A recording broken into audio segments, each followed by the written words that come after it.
kita kepengennya enak, dunia barokah, maka jangan tinggalkan sholat sunat duha. Anehnya kadang-kadang kita itu hidup susah nggak mau, tapi nggak mau duha, ibadah nggak mau, repot itu ya. Itu penyakit yang nggak ada obatnya.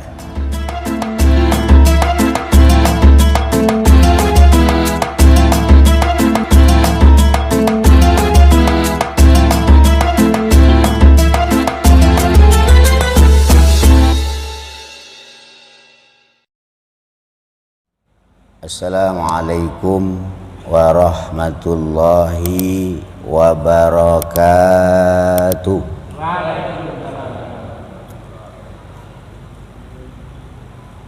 A'udzu biwajhillahil karimi wa bikalimatillahi tammati min syarri ma khalaq. Bismillahilladzi la yadurru ma'asmi syai'un fil ardi wala fis samai wa huwas samiul alim. Alhamdulillahi rabbil alamin ala kulli halin wa fi kulli halin wan ni'mah. Asyhadu an la ilaha illallah al-malikul haqqul mubin wa asyhadu anna Muhammadar Rasulullah shadiqul wa'dil amin. Allahumma shalli wa sallim wa barik ala sayyidina Muhammadin wa ala alihi wa ashabihi ajma'in, amma ba'd. Yang sama-sama kita muliakan para alim ulama, para guru, para orang tua, para sesepuh, bapak-bapak, ibu-ibu, hadirin jamaah pengajian Istiqomah Selasa malam Rabu rahimakumullah.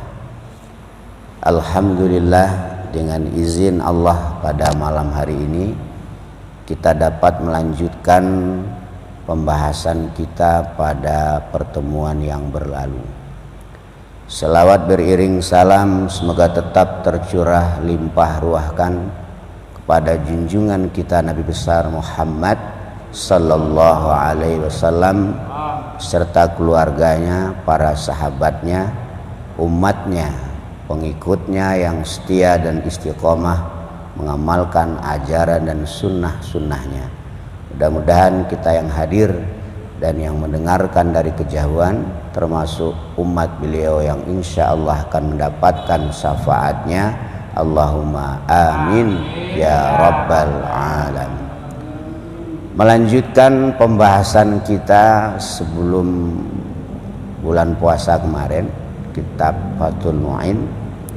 Bismillahirrahmanirrahim. Wa yusannud duha biqauli ta'ala yusabbihna bil asyi wal israqi. Qala Ibnu Abbas radhiyallahu an, salatul israqi salatud duha. Wa yusannu, dan disunatkan apa ad-duha, salat duha. Biqauli ta'ala, karena firman Allah ta'ala, yusabbihna bil asyi wal israqi, pada membaca tasbih apa gunung-gunung, bil asyi di dalam waktu sore, wal israqi dan waktu pagi. Nah, ini dasar dalam Al-Quran kesunatan sholat duha. Qala Ibnu Abbas radhiyallahu anhu, qala berkata siapa Ibnu Abbas radhiyallahu an, salatul isyraqi, adapun salat sunat isyraq adalah salatud duha, adalah salat duha.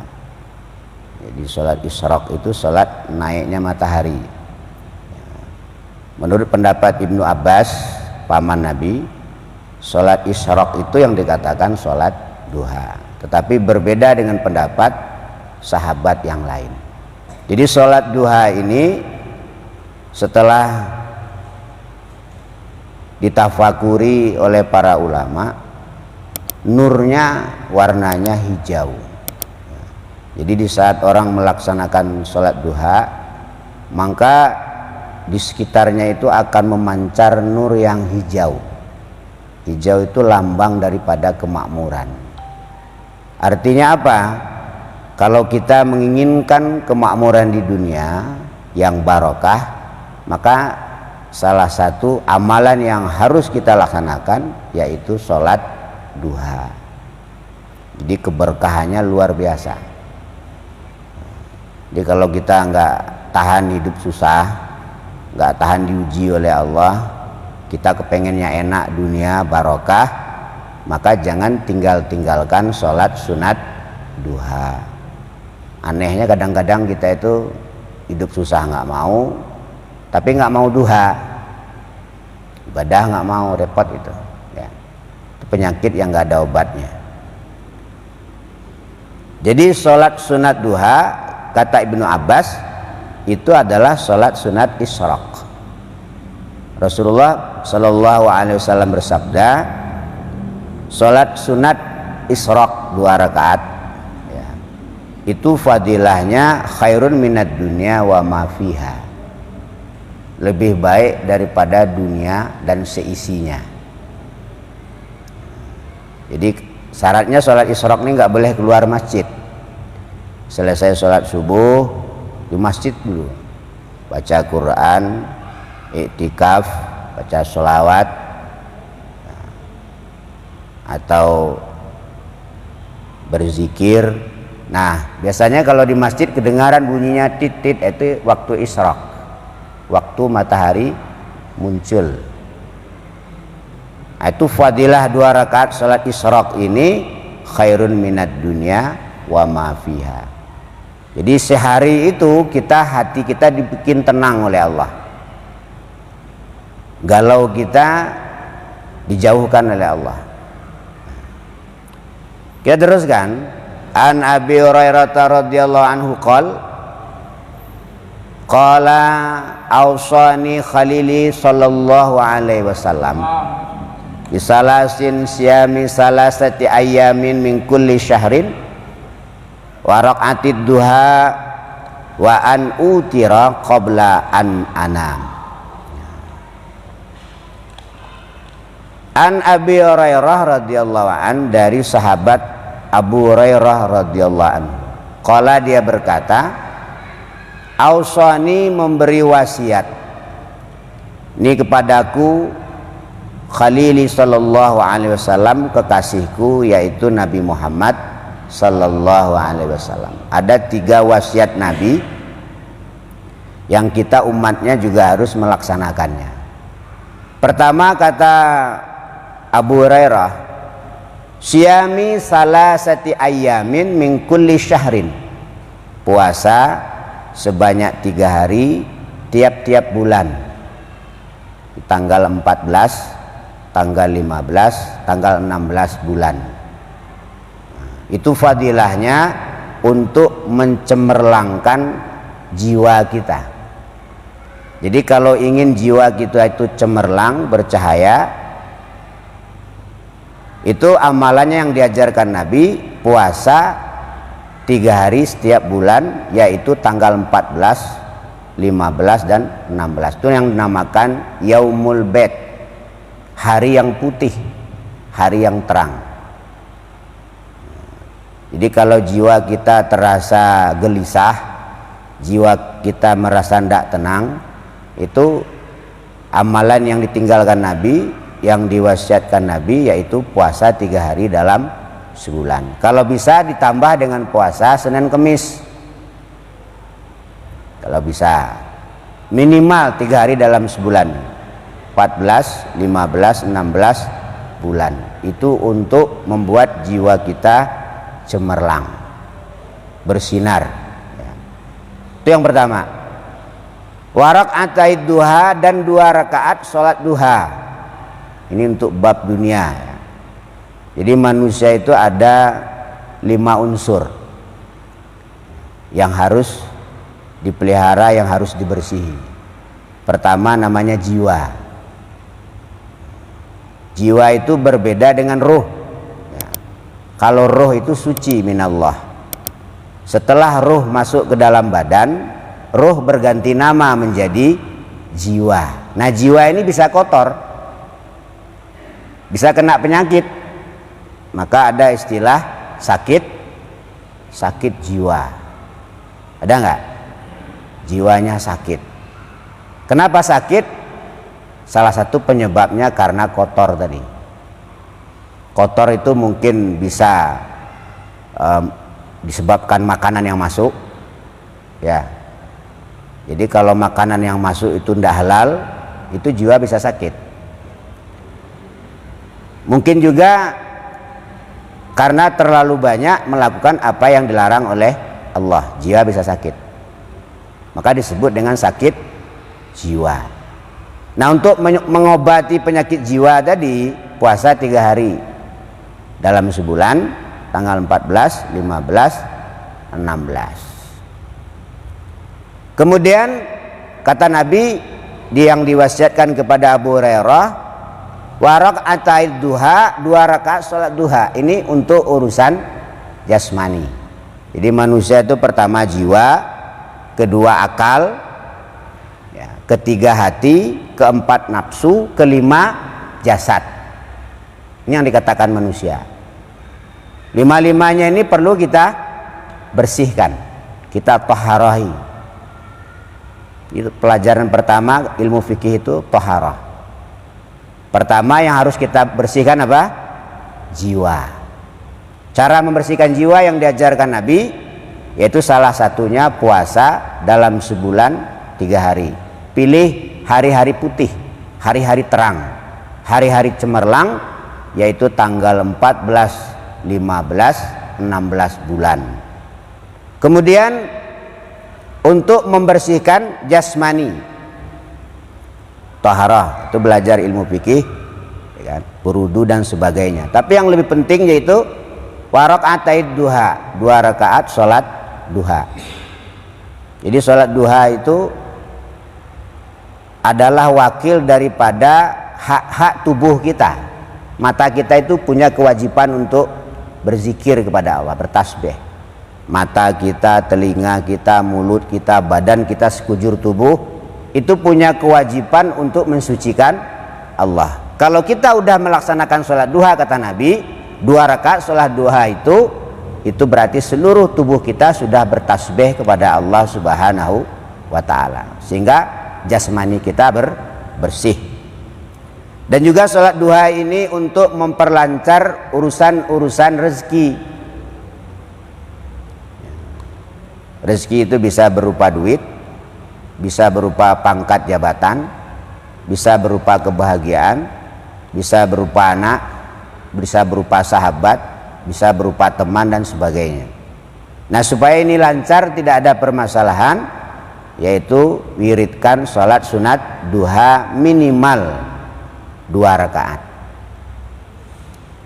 Kemudian wasiat Nabi yang ketiga, wa an utira qabla an anam, yaitu sholat witir sebelum tidur. Jadi kalau sholat witir ini adalah untuk cahaya nanti di yaumul kiamah. Salah satu orang yang akan diberitahu oleh Allah kapan datangnya hari kiamat itu adalah orang yang mau melaksanakan sholat witir, termasuk hari kiamat pribadi. Ya, dia tahu kapan dia akan mati, ya, karena 40 hari sebelum kematian itu udah ada gejalanya, cuman kita nggak tahu. 40 hari orang sebelum mati itu sudah ada tanda-tandanya, cuma kita nggak paham. Nah, supaya kita paham, apa yang harus kita lakukan? Jangan tinggalkan sholat sunat witir. Jadi kalau kita termasuk orang ahli witir, maka kita akan paham kalau kita akan berpulang ke rahmatullah. Nah, salah satu ciri-cirinya apa? Perasaan tuh mulai melayang. Itu berarti udah dekat mati itu. Perasaan tuh udah melayang ya. Nggak mikir A, nggak mikir B, nggak mikir C, pokoknya melayang ya. Itu salah satu tanda orang itu akan berpulang ke rahmatullah. 40 hari, bahkan ada ulama yang mengatakan 100 hari sebelum orang itu mati udah ada tanda-tandanya. Nah, bagaimana caranya supaya kita tahu? Wa an utira qabla an anam, yaitu melaksanakan sholat witir sebelum tidur.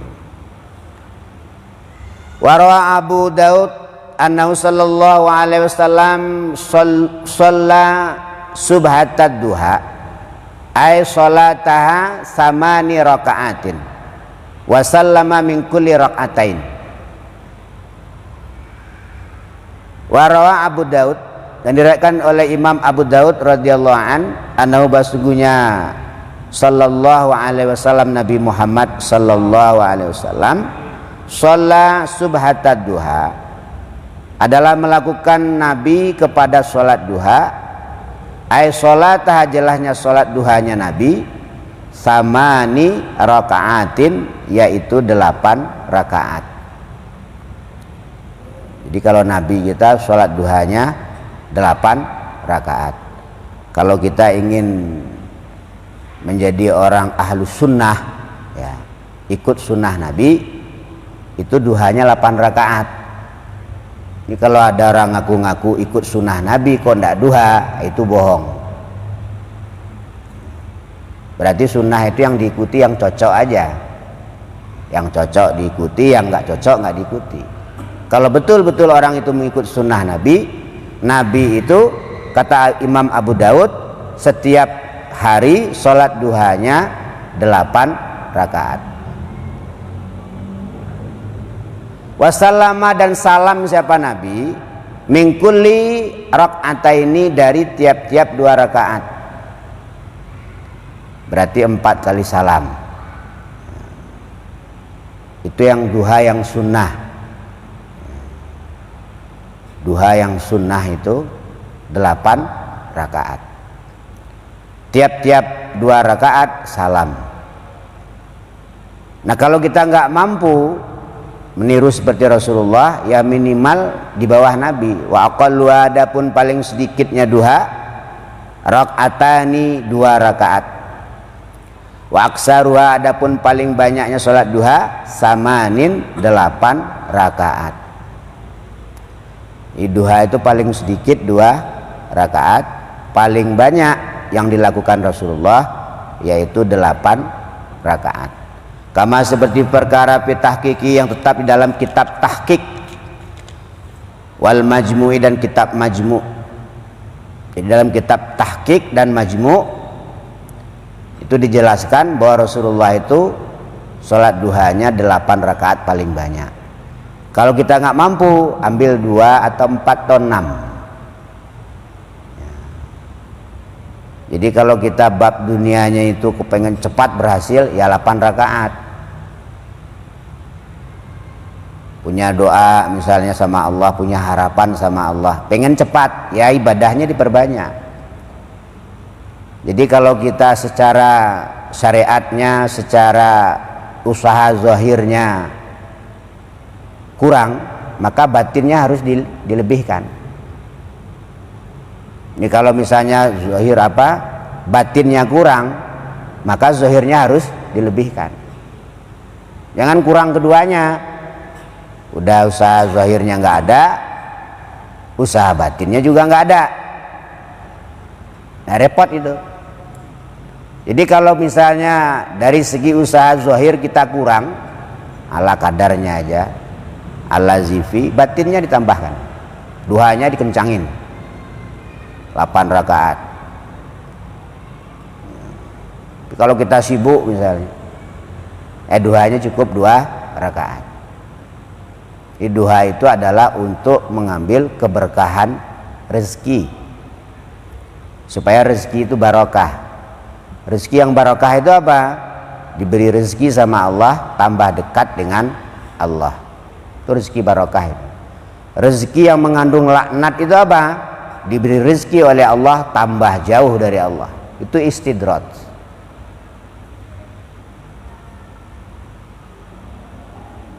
Wa alaihi al-aksaruna, fatahrumu, maka haram Az-ziyadatu apa menambahi alai atasnya 8 rakaat. Biniatid duha dengan niat duha. Itu menurut kitab Majmu' dan kitab Tahqiq. Jadi kalau sholat duha itu paling banyak cuma 8 rakaat. Kalau ditambahi maka hukumnya haram. Itu menurut pendapat yang ada dalam kitab Majmu' dan kitab Tahqiq berdasarkan hadis Nabi dari Imam Abu Daud radhiyallahu anhu. Jadi kalau kita ingin tambah juga mereknya diganti. Hajat, ya misalnya udah duha 8 rakaat, ya karena pikiran lagi enak, ibadah lagi semangat, merek diganti dengan hajat, taubat, istiqoroh, atau sholat mutlak. Sholat mutlak itu sholat yang nggak ada mereknya. Usolli rakaataini lillahi ta'ala. Aku niat sholat 2 rakaat karena Allah Ta'ala. Sholat yang nggak ada merek. Itu boleh berapapun kita kuat. Ulama dulu ada yang 1000 rakaat sehari, ada yang 500 rakaat, ada yang 100 rakaat. Itu tidak ada mereknya. Usolli rakaataini lillahi ta'ala. Aku niat sholat 2 rakaat karena Allah. Waya adapun sholat duha tadi, waya afdaluha.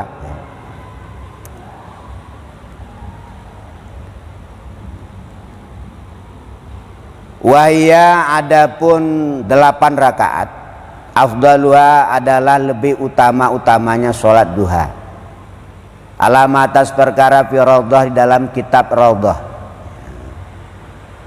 Wa asliha dan aslinya kitab raudhah. Wa yajzu maka diperbolehkan az-ziyadatu apa menambahi alai atas duha biniyatiha dengan niat duha ila